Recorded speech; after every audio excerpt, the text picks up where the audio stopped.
قرآن غالب و مہربان کا نازل کیا ہوا ہے تاکہ تم ان لوگوں کو جن کے باپ دادا کو خبردار نہیں کیا گیا تھا خبردار کر دو کہ وہ غفلت میں پڑے ہوئے ہیں۔ ان میں سے اکثر پر اللہ کی بات پوری ہو چکی ہے، سو وہ ایمان نہیں لائیں گے۔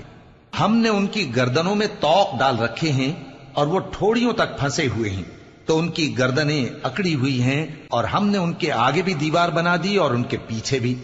پھر ان پر پردہ ڈال دیا تو یہ دیکھ نہیں سکتے۔ اور تم ان کو خبردار کرو یا نہ کرو، ان کے لیے برابر ہے، یہ ایمان نہیں لائیں گے۔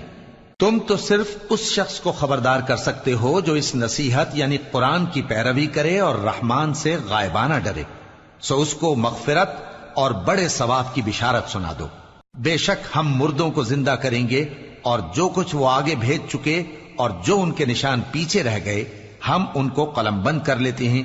اور ہر چیز کو ہم نے کتاب